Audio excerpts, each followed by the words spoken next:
Muy buenas tardes, bienvenidos a esta emisión de Sin Filtro Electoral. Seguimos hablando de, mejor dicho, con los candidatos y de las elecciones de cara a este 16 de junio, cuando vamos a renovar al presidente y vicepresidente de la República, el Congreso de la República y las 340 municipalidades. Ya hemos terminado la ronda de candidatos presidenciales, a falta, como usted lo vio ayer, del capitán Astardo Galdames de FCN, Telma Cabrera del Movimiento de Liberación de los Pueblos, que declinó participar en este espacio, y Sandra Torres, que la tendremos la próxima semana. Así que vamos a hablar ahora de los aspirantes a la Municipalidad de Guatemala. Y para abrir esta ronda de entrevistas nos acompaña Roberto González Díaz Durán. Roberto, primero, muchas gracias por acompañarnos en Sin Filtro Electoral. Muchas gracias, Otto, Dulce y Giovanni. Pues encantado de estar aquí en Prensa Libre, Guatevisión, y los miles de personas que los siguen y que se quieren enterar de estas propuestas que tenemos. Y a esta conversación se nos une nuestra reportera estrella de televisión, Dulce Rivera. Buenas tardes, buenas noches. ¿Qué tal, Otto? Buenas tardes. Y nuestro editor de impreso, Giovanni Contreras. Hola, Giovanni. Hola, Otto. Hola, Dulce. Candidato, bienvenido. Muchas gracias. Roberto, comenzamos ya la plática. ¿Por qué buscar por tercera ocasión la Municipalidad de Guatemala y en una coyuntura muy especial? Álvaro Arzú no compite, falleció el año pasado, y hay como esto dejó de ser un plebiscito sobre la gestión del alcalde capitalino, y hay nuevas caras, o por lo menos en la papeleta vamos a ver nuevos rostros. Bueno, yo diría que dos motivaciones. La primera, la más importante, es que los problemas continúan. Y no solo continúan, sino que están agravados. Hace 12 años que competí por primera vez, pues puntualizaba, por ejemplo, el problema del agua, que era un problema serio, pero hoy se ha vuelto un problema crítico. Ha sido, digamos, ya una vivencia miserable que se ha extendido a varias zonas de la capital. El problema del tráfico se ha agudizado tremendamente, transporte público. Entonces, mientras estén los problemas, definitivamente ese llamado para poder atender las soluciones va a existir. Y la otra, pues tú mencionas cabalmente el fallecimiento del alcalde el año pasado. Eso ha generado, en términos, digamos, de mercado electoral, pues condiciones que son muy objetivas, de manera a poder, yo que había estado muy cerca de alcanzar ese objetivo hace 8 años, digamos, a poco menos de 5 puntos, habiendo quedado en segundo lugar, hoy veo una oportunidad verdaderamente seria de poder tomar las riendas de la municipalidad. Don Roberto, hablemos un poco de, precisamente, las elecciones pasadas, Creo y Unionistas hacen una alianza. Muchas personas están criticando eso y, bueno, se preguntan, ¿realmente está separado usted del clan de los Arzú ahora que buscará nuevamente la alcaldía de Guatemala? Sí, yo competí de forma férrea con Álvaro Arzú, él en vida. Pues hoy compiten un poco contra el mito, digamos, pero yo competí de forma férrea con él, sobre todo en diferenciar, digamos, el estilo de gestión más cortoplacista y más visual que él tenía con respecto a otro diferente, de largo plazo, que yo quería implementar. Pero este ligamen, digamos, fue de carácter electoral, fue motivado con toda franqueza 2 años antes de las elecciones, cuando visualizamos que Valdizón y Sinibaldi eran una sociedad perversa que después los guatemaltecos la develaron con todos los escándalos de corrupción, y esa sociedad perversa iba prácticamente a quedar con el Ejecutivo y con el Legislativo, porque entre el líder y el patriota, Valdizón y Sinibaldi, hace 6 años, pues se esperaba que tuvieran más de 100 diputados. Entonces yo en lo personal también, ya verme en una alcaldía maniatado, con el Ejecutivo en contra, con el Legislativo, con esa mancuerna perversa, me vi, digamos, en lo personal, digamos, con un análisis muy sombrío de lo que pudiera ser el futuro. Pero para país, yo dije, bueno, no podemos dejar que el país se vaya al despeñadero de la forma que se esté yendo. Y en la ciudad, aunque siempre he puntualizado los problemas en todas mis campañas, consideré que no eran tan graves y la ciudad no se estaba yendo al despeñadero como si la salud, la educación, la seguridad y la vida de mis hijos y de mis nietos. Y esa fue la razón por la que hicimos una alianza de carácter electoral. Pero en cuanto a nuestros principios e ideología, desde el primer día ya, noten en el Congreso de la República los últimos 4 años, hemos mantenido una separación y una divergencia a veces muy grande, ¿verdad? Menciona que una de sus motivaciones es que los problemas continúan.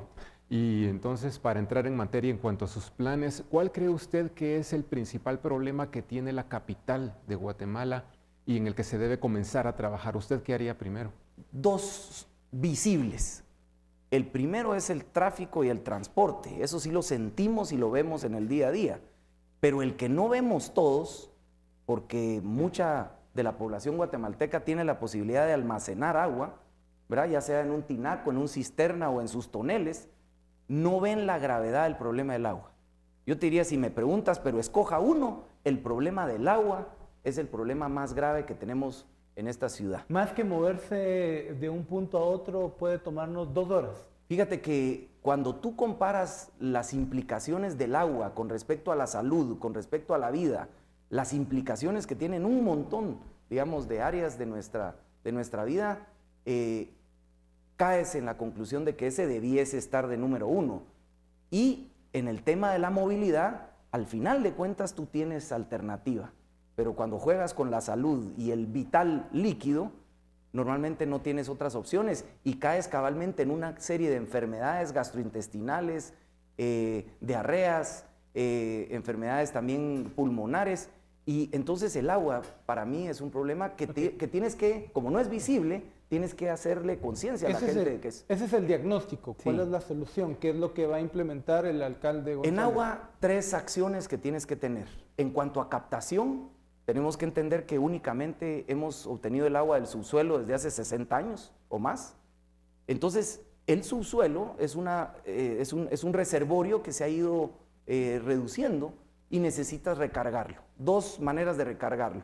Pozos de inducción, ¿verdad? Nuevamente para recargar el acuífero, que los aguaceros de Guatemala, cuando los veamos, no solo veamos inundaciones, sino que al contrario, vaya a lo que se llama trampas de emergencia, que él las capture y que las metas para que nuevamente se vaya recargando el acuífero. Y un poco en el mediano plazo, la reforestación que tienes que hacer fuera del municipio de Guatemala. Eso recarga. Quiero aprovechar para decir que en temas de agua, para no seguir hablando del subsuelo, tienes que empezar a poner sobre la mesa los proyectos nacionales, como los que se hicieron hace más o menos 50, 60 años aquí en la ciudad.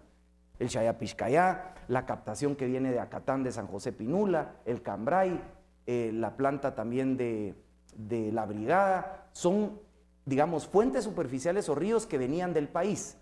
Si no queremos seguir usando el subsuelo de la manera que lo estamos haciendo, de manera desbalanceada e insostenible, tienes que entrar a los proyectos nacionales ya.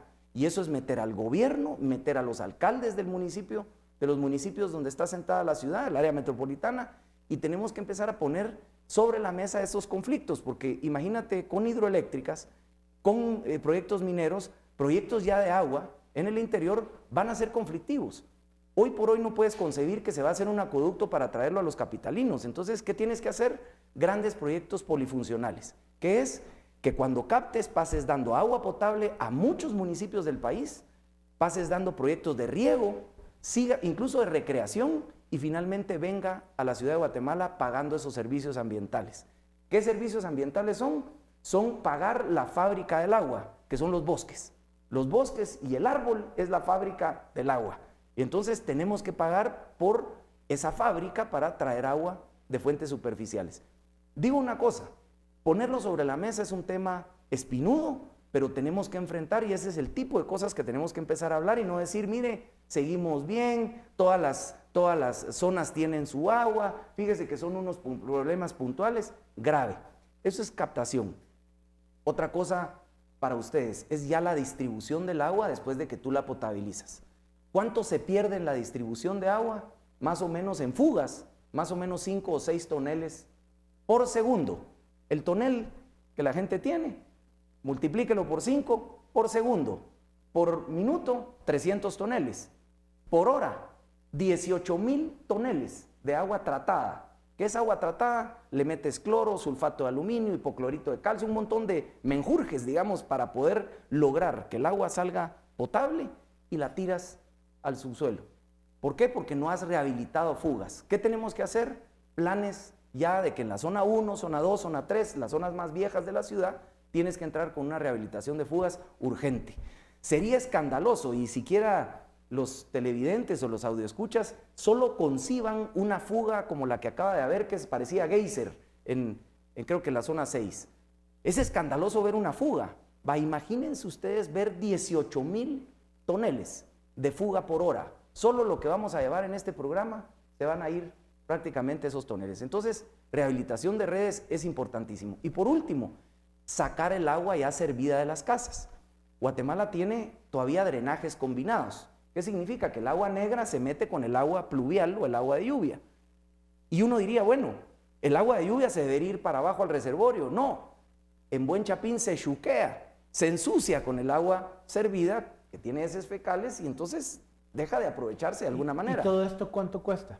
Ahora te comento, solo la separación de los drenajes, solo para terminar, es importante porque hoy por hoy la presión del agua pluvial en los drenajes de agua negra es, entre otras cosas, los que está arruinando la red de drenajes y vemos los hoyos que ustedes han visto, bueno, que los guatemaltecos hemos visto en varias zonas de la capital. Solo para terminar ese diagnóstico. ¿Cuánto cuesta, Otto? Muchos millones de dólares. Estamos hablando que los pozos de inducción, la separación de drenajes, la rehabilitación de fugas, son proyectos con los cuales estamos hablando de muchas cifras de millones de dólares y no hay ninguna caja en la municipalidad que los haga. O sea que parte de la solución es concebir que tienes que hacer diagnósticos de entrada, como un paciente que entra a un hospital que le hace radiografía y análisis de laboratorio, los tienes que hacer, pero lo más importante es la actitud de decir, señores, tenemos un problema, tenemos un paciente grave y lo vamos a atender. Yo te diría que tienen que venir con alianzas público-privadas en algunos casos donde se pueda desarrollar y en otros grandes proyectos nacionales con el gobierno para las municipalidades donde se asienta la ciudad. No hay otra, no hay otra. O sea, no hay una gaveta ahí esperando que digan, aquí están, miren, los fondos de capital para hacer eso. No hay. Por eso es que es muy importante que a quien uno escoja y contrate para ser alcalde de la ciudad, que primero lo reconozca y tenga las habilidades para conseguir los recursos, para conseguir el capital político que consiga esos recursos y aglutinar los grandes proyectos. Pero lo peor que podemos hacer es decir, ay, qué difícil es ir a traer agua del interior, entonces no lo hagamos, vamos a seguir perforando pozos y pozos y pozos y vamos a seguir en esta vorágine donde ya no puede venir alguien que arree después. Tenemos que entrarle ya. Don Roberto, con este plan que usted menciona, ¿cuánto tiempo estamos hablando que les tomarían esas negociaciones, conseguir el dinero y la aplicación en sí? Me imagino que tiene que también verse tema de infraestructura. Sí, lo que sucede es que tú planificas, digamos, con fondos municipales puedes empezar a hacer planes, y, digamos, no planes piloto, pero planes que tú establezcas para las primeras fases. Por ejemplo, la MUNI seguramente podría arrancar con la zona 1, parte de la zona 3, digamos, con fondos municipales que tú priorizas, dejas de hacer cosas que hoy por hoy son también muy costosas, visibles, vistosas, como por ejemplo mucha de la obra de ornato. Mucha de la obra de ornato es muy visible, muy bien valorada y gastamos millones en esa y es bueno, pero tú tienes que empezar a priorizar. Y viene un poco el balance político, que las tuberías no las puedes pintar tú de ningún color para poder capitalizar como ha sido la constante aquí, que solo hay que hacer la obra que se pueda ver para que si se ve se cree y si se cree se vota. Basta ya de esa seguidilla de no enfrentar los problemas de fondo. Tenemos que hacer una pausa aquí en Sin Filtro Electoral. Estamos con el candidato Roberto González Díaz Durán para la ciudad de Guatemala de Compromiso, Renovación y Orden.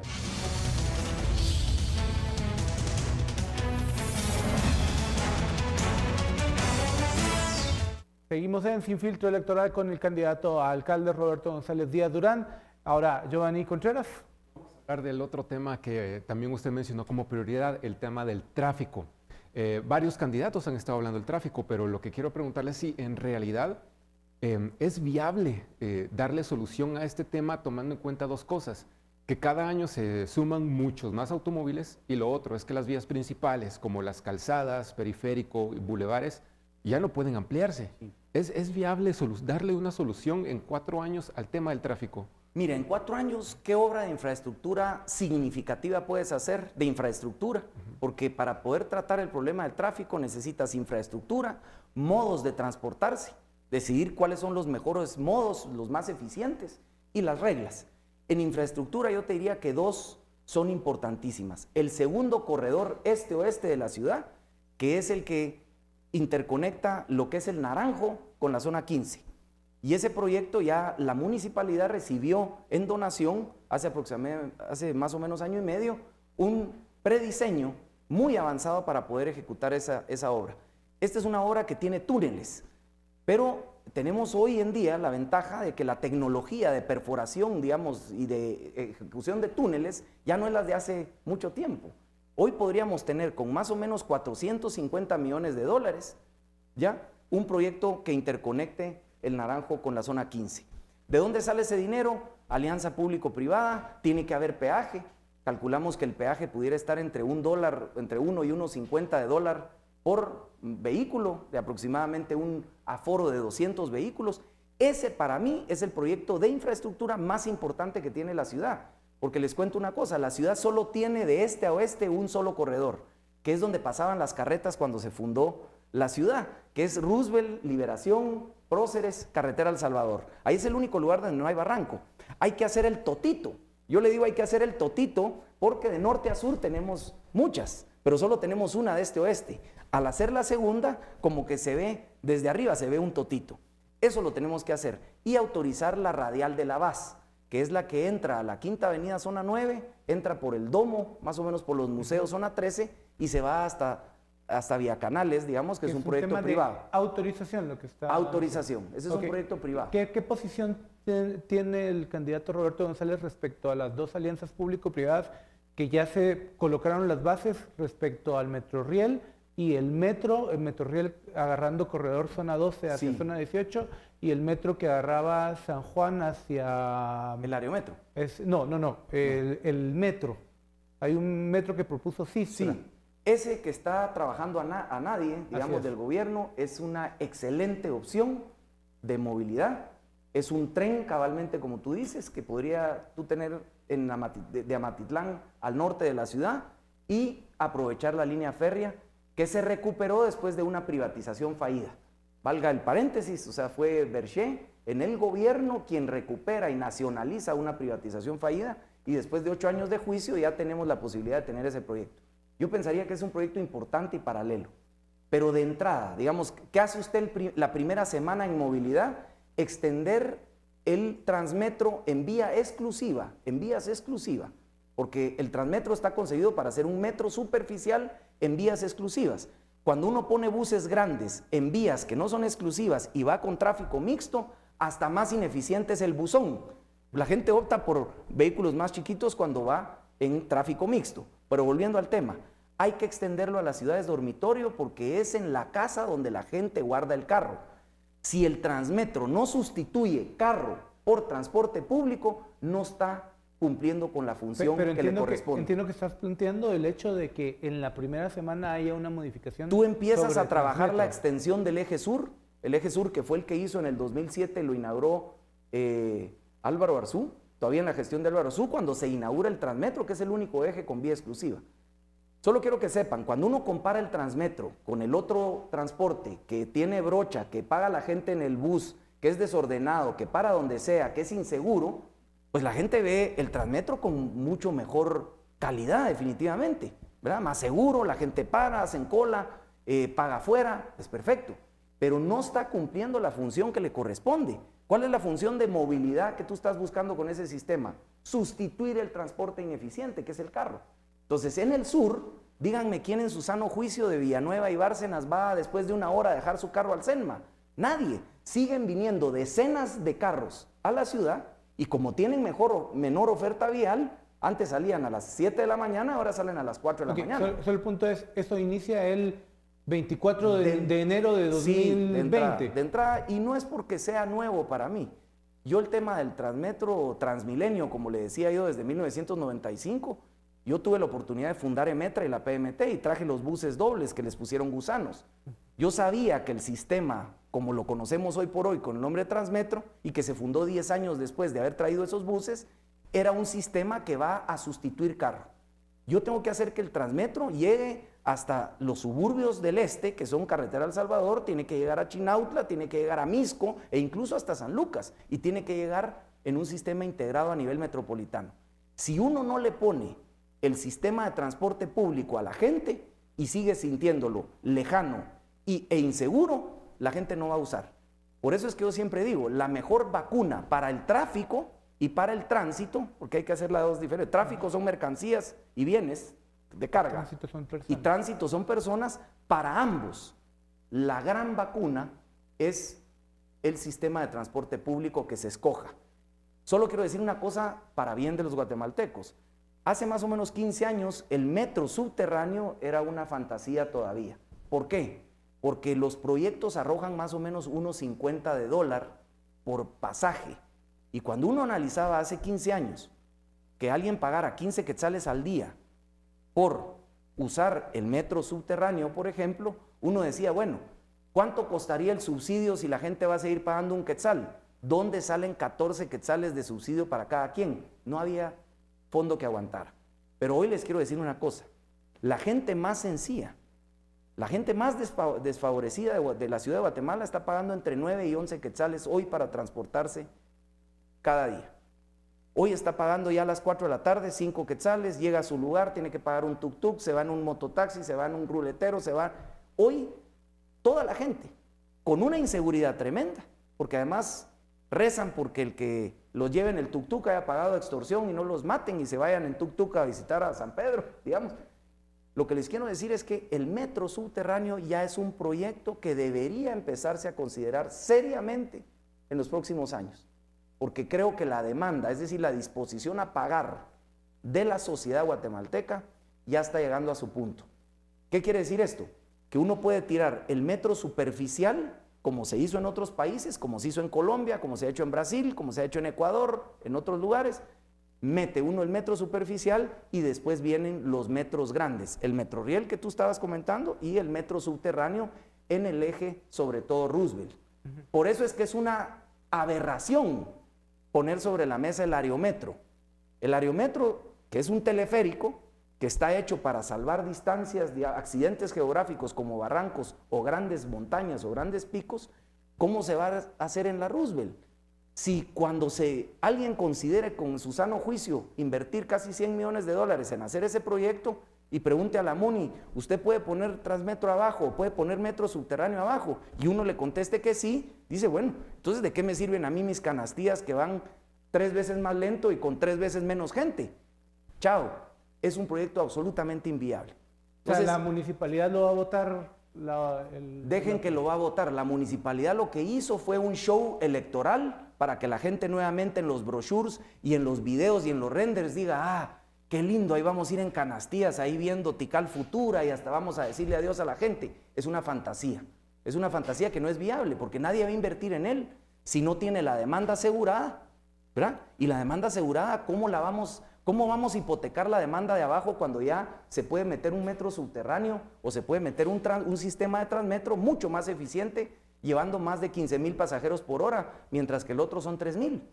O sea, no hay más que un propósito electoral. Don Roberto, volviendo al tema del Transmetro, usted habla de ampliar, digamos, la cobertura que tiene, pero actualmente también se da el problema de que no hay suficientes buses, que la gente hace 1 hora de cola y si bien le va, van todas apretadas con el riesgo que los bolseen, porque se está dando eso en el Transmetro y son quejas pues, recientes y constantes. Sí. ¿Qué haría usted en su gestión para evitar y un poco evitar esas largas filas que hacen actualmente los guatemaltecos? Empezar a provisionar para que los ejes funcionen como tal, con el deseo de seguir expandiendo el Transmetro como metro superficial, pero no es metro superficial, y estar haciendo líneas. Estoy seguro que en los próximos días se inaugura otra línea a la Universidad de San Carlos en el periférico.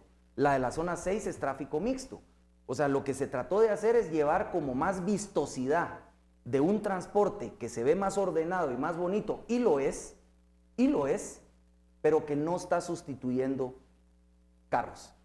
Entonces, ¿qué es lo que hay que hacer? Empezar a invertir, en lugar de estar creciendo de manera desordenada, empezar a fortalecer los ejes para que vayan sustituyendo carros. Por eso es que aunque uno diga que el municipio en el sur, después del Senma, es Villanueva o Bárcenas o Atitlán, siguen siendo vecinos de la ciudad que traen carros aquí y congestionan. No podemos seguir administrando la ciudad aisladamente desde cada municipio. ¿Qué va a pasar si en los municipios de Villanueva, Misco, por citar algunos, son alcaldes electos de otro partido. No importa, porque los proyectos que los benefician a ellos para mejorar a los vecinos siempre tienen réditos políticos.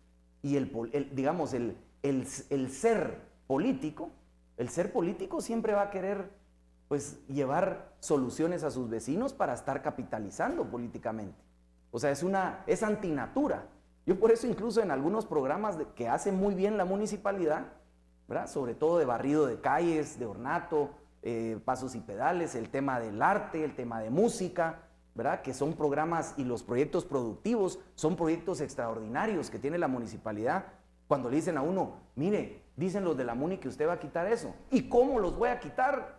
Si son proyectos que los vecinos valoran tremendamente. O sea, es antinatura. Y no solo porque funcionan, hay que expandirlos, sino que también es parte de la naturaleza. Entonces, yo creo que los alcaldes, donde está sentada la ciudad, definitivamente van a ver con muy buenos ojos que yo en lo personal, y llevo 12 años, para poder establecer el órgano como autoridad metropolitana. Solo una cosita, yo le puse EMETRA, Entidad Metropolitana Reguladora de Transporte y Tránsito, porque concebía que la gestión de tránsito y transporte iba a ser de la ciudad. Nunca concebí que iba a haber EMETRA de Villanueva, EMIXTRA. Eso es antitécnico, digamos. Tenemos que volver a dar una gestión a una ciudad de una manera eficaz, y eso es a través de establecer la autoridad metropolitana que está en la Constitución. Roberto, tenemos un minuto ya para terminar, sí, pero pues la audiencia está esperando un mensaje del candidato Roberto González Díaz Durán. Otto, muchas gracias, se ha pasado el tiempo, pero yo le diría a los guatemaltecos que 3 cosas son importantísimas para elegir y contratar con un crayón en la mano en 4 semanas a sus futuros gobernantes, y en el caso mío a la alcaldía de la capital. Uno es conocimiento de los problemas macros, porque uno los comprenda y los conozca, y los problemas micro, es decir, la piedra en el zapato en cada uno de los barrios, asentamientos y colonias de la ciudad. La segunda es capacidad, la combinación de formación y experiencia de casi 15 años en la municipalidad me permite decirles que tengo esa capacidad de solucionar muchos de esos problemas. Y la tercera es un estilo, es un valor, es decirles que hay conciencia de ponerse en los zapatos de ustedes, y que con humildad, sin la arrogancia de creernos que lo sabemos todo y que aquí no hay problemas, vamos a arrancar juntos, escuchando las grandes soluciones de la ciudad para nuestras futuras generaciones. Muchísimas gracias a todos ustedes y que Dios los bendiga. Bien, Roberto, muchísimas gracias por esta entrevista. Pues vamos a seguir de cerca cómo van a ser los resultados en Ciudad de Guatemala. Vamos a hacer un corte y regresamos con la siguiente entrevista con Álvaro Vélez del Movimiento Semilla.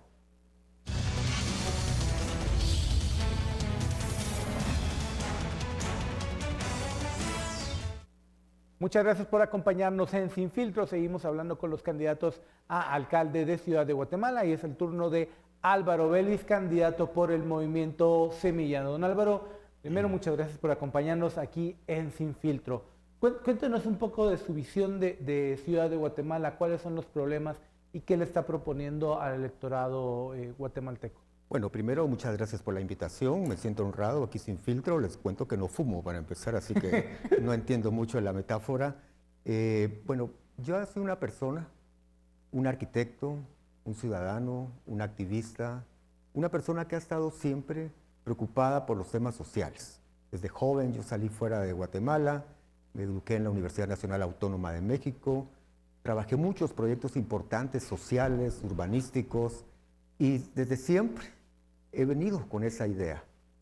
Soy un arquitecto que se puede catalogar arquitecto de la cosa pública. Es diferente al otro arquitecto típico, que es el arquitecto de lo privado, que está bien. Entonces, mi visión de ciudad siempre ha sido que la ciudad es la gran estructura y el gran territorio y la gran oportunidad de transformación social. La ciudad no solo es infraestructura, edificios, banquetas, etcétera, que sí son importantes, sino que es la gran oportunidad de hacer transformaciones. O sea, yo la veo la ciudad como una posibilidad de cambiar nuestro país a través del poder local y a través de las transformaciones concretas de un proyecto democrático, especialmente. Los problemas de Guatemala son en este momento críticos, creo que estamos en un parteaguas histórico en el cual estoy participando ahora haciendo política electoral, que es diferente a la política de la polis griega, la que siempre ha hecho, ¿verdad? La política de la ciudad, porque creo que en este momento se debaten dos visiones de ciudad. La ciudad del privilegio, la ciudad de los intereses, la ciudad de mis negocios y la ciudad del bien común y del ciudadano y de la democracia. Esa es la ciudad y lo que yo pretendo hacer como alcalde del movimiento Semilla, y me siento orgulloso de estar acá con ustedes compartiendo. Gracias. Don Álvaro, cuéntenos un poco acerca de cuáles son esos principales proyectos que usted impulsaría desde la alcaldía si es que llega a ser alcalde de la ciudad. Sí. Lo que hay que tener claro es que es una ciudad para ver cuáles son la jerarquía de los problemas, ¿verdad? Por supuesto, está claro que el agua, el transporte, el tema de los drenajes, el tema de los desechos, todos los candidatos lo van a decir y lo van a decir de memoria. Yo he estado en los foros, ¿verdad? Lo que nadie dice, dónde está el meollo del asunto, y trataré en la media hora de demostrar mi tesis conforme vaya evolucionando, pero el principal problema, y voy a citar a un politicólogo mexicano, Reyes Heroles, que decía, antes de solucionar todos los problemas, desata el nudo que los ata, valga la redundancia. ¿Y cuál es el nudo? Es el control de un grupo de la Municipalidad de Guatemala, no durante 30 años. Ahora voy a decir una cierta histórica que rebasa el ámbito de esta reunión, de esta presentación. Casi 500 años la ciudad ha estado controlada por los grandes privilegiados de los grupos sociales guatemaltecos.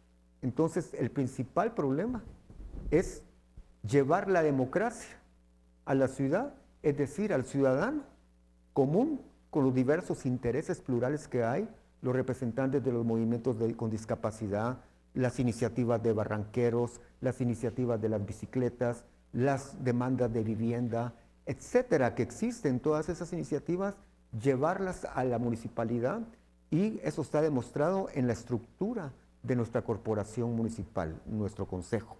Nuestro consejo no es un consejo de inversionistas, no es un consejo de compradores, no es un consejo de recicladores, de partidos, de suciedad, sino que es un consejo de ciudadanos probos y legítimos que simbolizan la lucha ciudadana a través de toda su vida.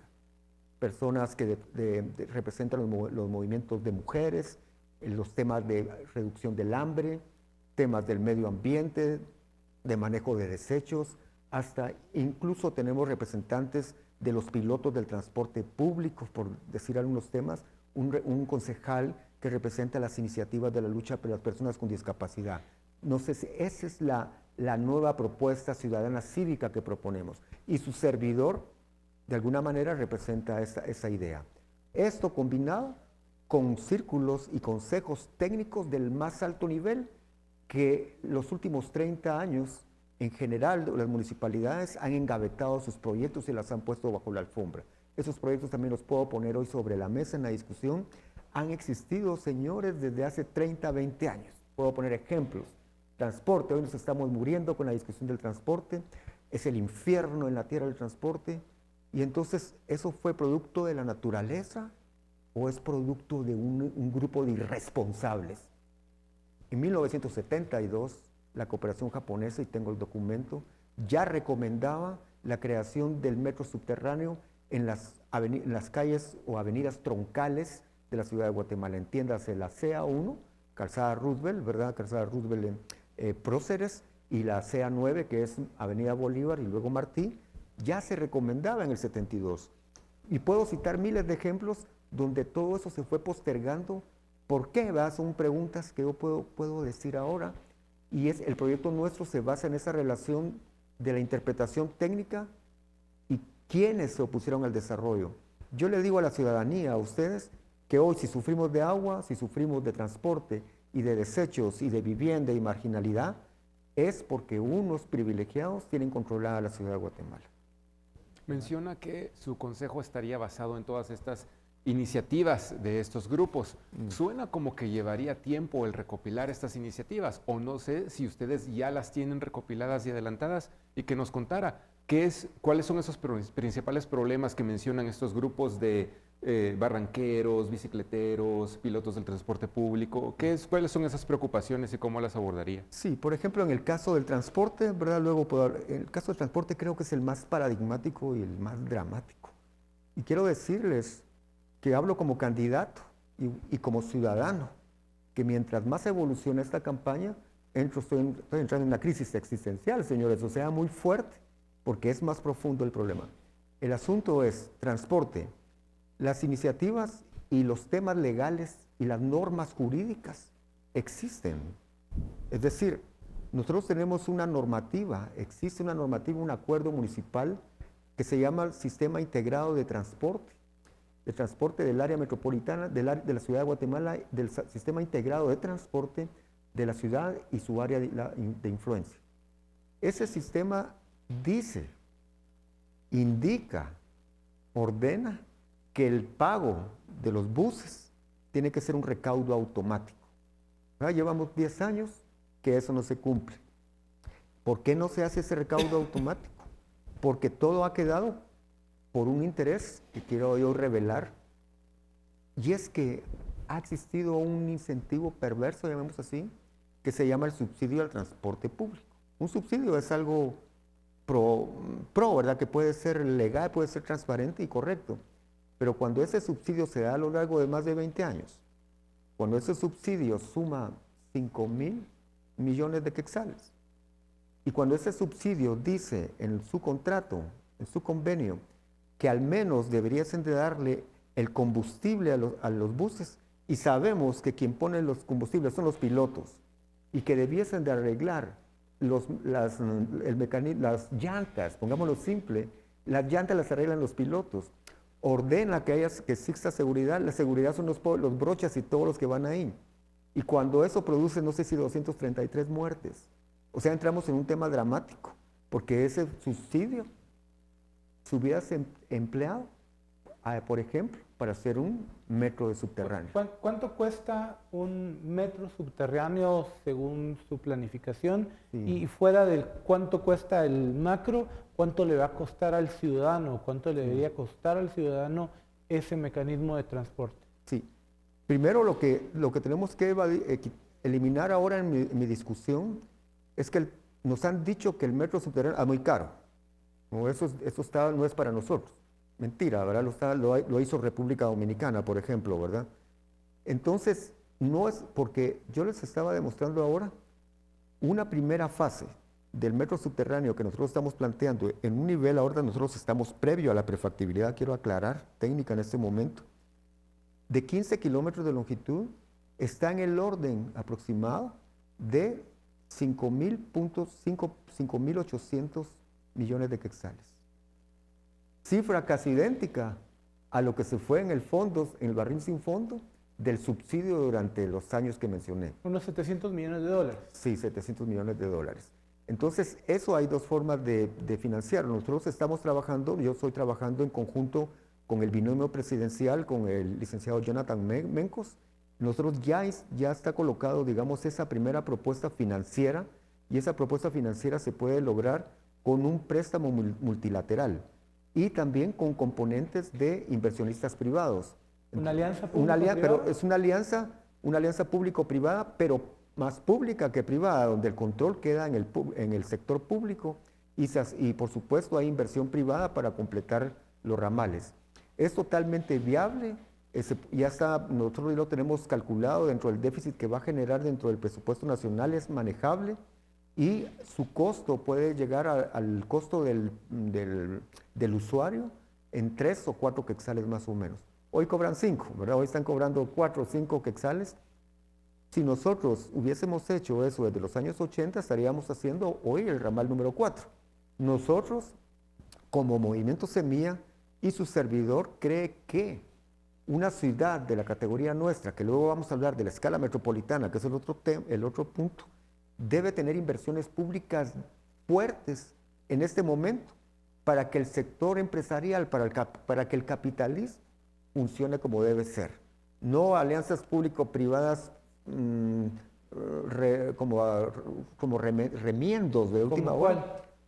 Vamos a hablar del agua en bloque, por ejemplo, en un momentito, ese tipo de de cosas que hacen, digamos que aparentemente tienen soluciones importantes, pero concluyendo esto, en el caso del metro es una solución técnica, plausible, financiera, y es la que responde a lo que son las demandas reales. Aquí tengo que entrar también en otro tema importante, que la Municipalidad de Guatemala, aparte de no haber solucionado de fondo los grandes temas de transporte, y que eso tiene una responsabilidad, no es casual, también en este momento nos presenta proyectos para un poco dorarnos la píldora y ahora presentarnos un proyecto como el Aerometro, por ejemplo.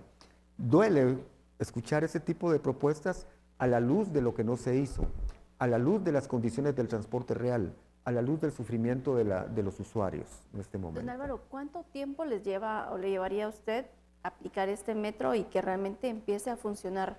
Ya que el problema del transporte es de todos los días y los guatemaltecos están que ya no aguantan más. Nosotros los guatemaltecos, ¿verdad? Debemos de aprender que no podemos solucionar en un día los problemas que se acumularon 30, 40 años. Todos los candidatos que vengan con eso son unos demagogos. Lo que tenemos que aprender y comunicar, nosotros haremos un proyecto transparente, una mesa de concertación para hacer el metro, no es nada más un asunto técnico. Lleva primero 2 meses de estudios, 2 años y medio, disculpa, de estudios de prefactibilidad, de lo que es los estudios técnicos, todos los temas de licitaciones que tienen que proceder y el trabajo que se realizaría en los 6 meses de transición con los organismos multilaterales, porque lleva 18 meses aproximadamente poder llevar a cabo un préstamo con los organismos multilaterales. Don Álvaro, tengo que detenerlo cuando Sí. regresemos del corte. Terminamos de consolidar esa cifra de cuántos días o cuántos años nos Está tomaría bien. implementar esto. Estamos aquí en Sin Filtro Electoral con Álvaro Vélez, candidato a alcalde del Movimiento Semilla.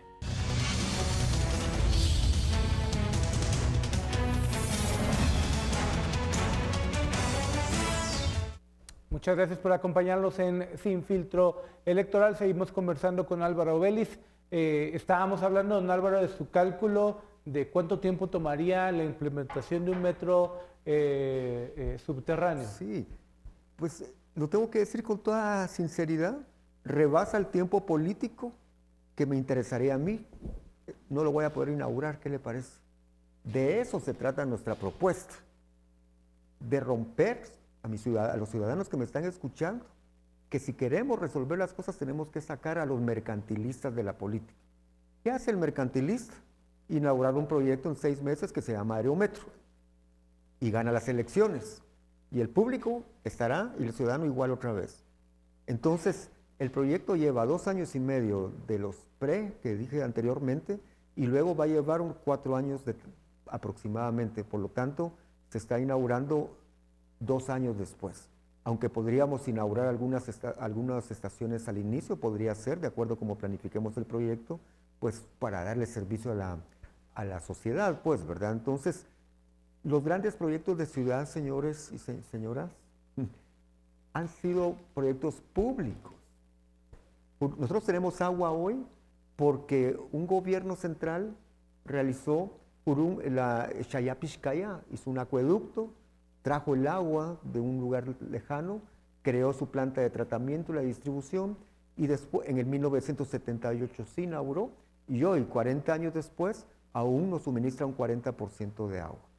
Esos son los proyectos que planteamos nosotros a la comunidad, a la sociedad, porque somos un proyecto serio, liderado por un arquitecto visionario que quiere cambiar la ciudad y que lo ha demostrado. No estoy ahí para ganar la siguiente elección, que es lo que pretenden otros. Giovanni. Sí, queríamos preguntarle ahora de otro problema en la ciudad capital, que es el agua. ¿Cuál es su propuesta con el tema del agua entubada principalmente? Sí, el agua entra dentro del nudo que es ¿dónde está el problema del agua? Nosotros, la demanda del agua anda por 750 millones de metros cúbicos y entran 550. O sea, la demanda está por encima de la oferta. Estamos en crisis, un problema grave. Y el agua es un tema fundamental porque tiene que ver con la salud, tiene que ver con la vida, tiene que ver con... es un derecho humano. El agua no se ha resuelto de nuevo por una irresponsabilidad histórica y sostenida de la administración pública. En este caso, yo tengo los proyectos, los conozco, tengo prefactibilidades, perfiles de los proyectos que se debiesen de haber hecho hace muchos años. Están engavetados en la MUNI. Yo los voy a ir a sacar. Sé cuáles son. Yo trabajé en la MUNI, eso no me lo han preguntado.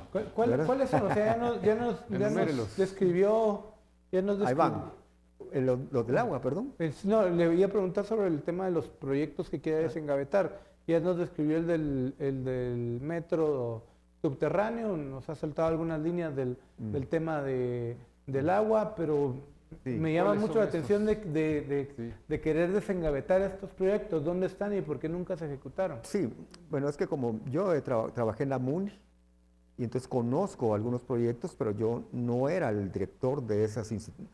Pues yo no fui gerente de Empagua, ni tampoco fui gerente de Metra, no tuve esos, ni estuve en el staff político, la nomenclatura le llamo yo, de la Municipalidad de Guate, fui un técnico. Era el director de una unidad técnica. Con lo que tuve hice cosas importantes, pero fui conociendo proyectos que no se quisieron hacer y que conozco a los técnicos que los tienen, ¿verdad? Pues los conozco. Uno de ellos, por ejemplo, es la planta de tratamiento de Lodecoy, es la planta que recibe el flujo de agua de Xayapixcayá. Tiene un embalse, naturalmente. Tenía planificado un segundo embalse para recibir el agua de desborde cuando está la época de lluvia que viene ahora. Nunca se hizo ese proyecto. Tampoco se hizo otro proyecto de Chimaltenango en los altos del Motagua para traer también por derivación y por gravedad hacia el acueducto de Xayapixcayá, otro proyecto importante de agua también. Todos esos proyectos, embalses de agua, lo que son también del río Teocinte, también del río Teocinte captar agua también con otro embalse, otro tercer embalse, y lo que son grandes embalses de agua de lluvia. Yo recuerdo cuando estaba en la MUNI, presentaba mis proyectos del espacio público, que podemos hablar después, que se discutía sobre las cosas de agua, la cosecha, y el gerente en su momento de Empagua decía que no eran viables y que no era posible, y todo el tiempo se desechaban esos proyectos. ¿Y por qué? Aquí viene la causa y el mal, y es lo que yo como proyecto vamos a ir a revisar y a cambiar, porque se creó un proyecto que se llama Agua en Bloque, una pseudo privatización del agua. Y entonces dijo la municipalidad, me lavo las manos, y ese es el pecado original, y dejo en manos de este proyecto que se llama Agua en Bloque, para que ellos, cada quien, un privado, haga un pozo con su propio recurso, y ese pozo luego va a alimentar la red de la Municipalidad de Guatemala. Ese proyecto crea un incentivo perverso negativo que tiene que ser analizado y tiene que ser afrontado, y yo lo voy a hacer, porque genera el incentivo de que la MUNI ya no produce agua pública, porque lo que conviene al privado, su negocio es venderle agua pública. Y entonces ese chorro de esos pozos se manipula al antojo y se le da a la zona 18 y se le quita a la colonia no sé cuál, y se le da a la Juana de Arco y se le quita a la otra, y mantiene en zozobra a todas las comunidades populares y clases medias de Guatemala. Entonces, con eso estoy tratando de demostrarle a la audiencia que lo que nosotros requerimos es un cambio moral dentro de la Municipalidad de Guatemala, donde prevalezca el bien común y la capacidad técnica, pues es la que prevalezca también, porque la decisión es perversa. Y entonces hoy tenemos ese gran déficit de la demanda, porque se tomó una decisión errónea, técnica, pero no es técnica. Son puros intereses de negocios que hay que revisar. Y aparte aquí puede haber un problema constitucional que será motivo de revisión en su momento, porque el subsuelo es bien común, no se puede privatizar, ¿verdad? Entonces aquí hay un problema a analizar, y eso da tristeza, porque yo he estado recorriendo, no solo ahora como candidato, yo lo he hecho siempre como arquitecto, y en el tema de la ciudad, las personas lloran por el agua. Una señora me dice, yo quisiera tener la dignidad de ducharme y bañarme como todos, y no la tengo. Pero otro candidato, que me precedió ahora, sale en un anuncio y se echa el guacalazo de agua. Pero él vive en la zona 14, ¿verdad? Entonces, todo eso a mí me hiere realmente y creo que hay soluciones y la solución, señoras, señores, ciudadanos, es sustituir al grupo de privilegio que está manejando esos negocios ahí en la Municipalidad de Guatemala y no llevar a otro que no se atreve a criticar ese proyecto frontalmente, sino lo va a apañar prácticamente. Ese es el tema. Dulce. Hablemos otros problemas que se dan en la ciudad, aparte del agua, del transporte, que es pues muy recurrente.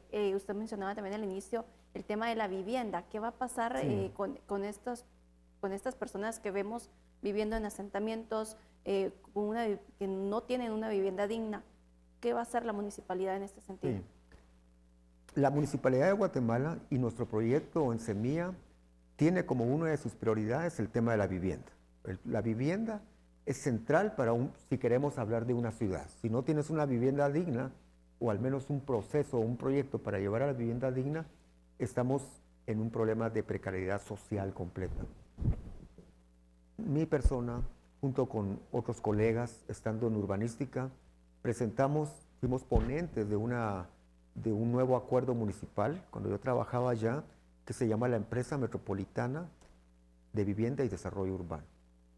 ¿Cuál era el objetivo de eso?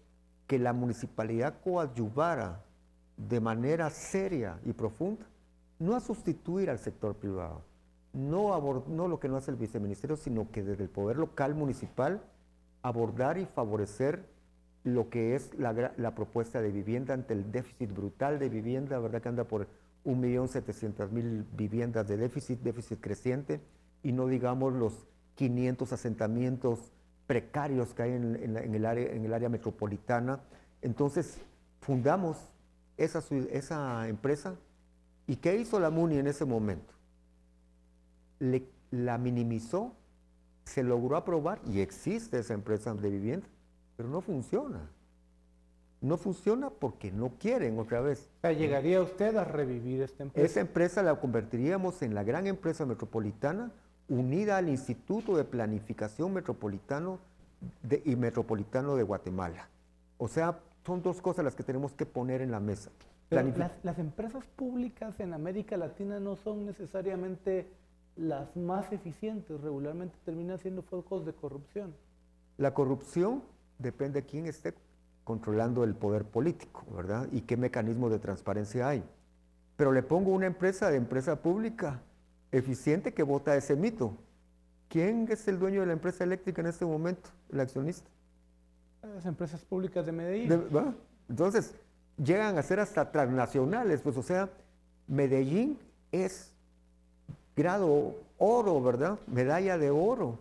En iniciativas urbanas se ganan premios y todo, trabajos de precariedad y todo. ¿Cómo lo han hecho? Porque tienen empresas públicas que coadyuvan junto con el sector privado, porque lo que hay que quitar es ese tema de lo privado contra lo público. Pero está Pemex, está PDVSA, están las brasileñas, sí.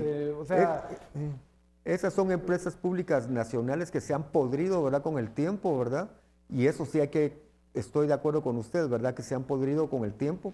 En cambio, esas empresas públicas municipales y locales tienen proyectos muy locales y muy focalizados y deben de tener toda la transparencia necesaria y ayudan, porque lo que sucede es que el mercado no puede cubrir todos los temas.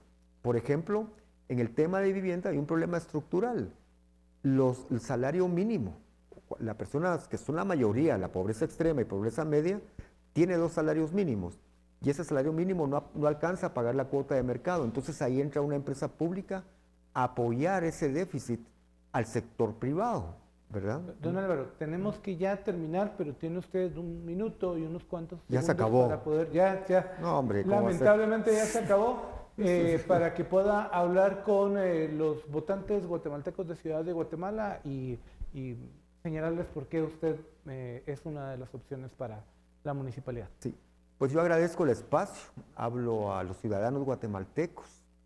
Quiero que sepan que en mi caso, quiero que ustedes tengan el voto, pero voten por ustedes mismos.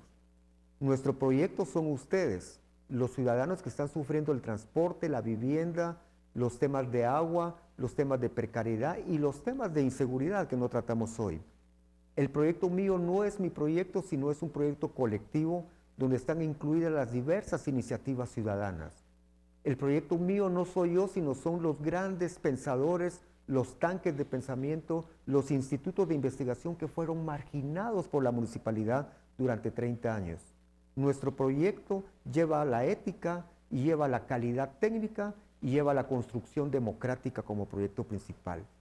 Hay experiencia, yo he trabajado en más de 25 proyectos en la Municipalidad de Guatemala, los cuales ustedes podrán conocer otro día que conversemos.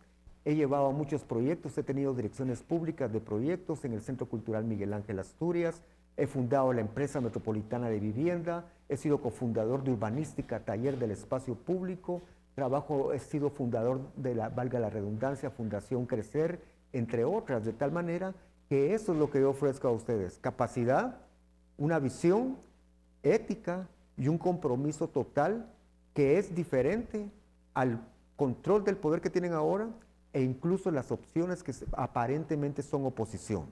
Ese es un proyecto nuevo, pero que también es viable, que también conservará lo bueno que se ha hecho. Tampoco es destructivo, pero sí avanzará con los temas profundos porque no es electorero y no es mercantil.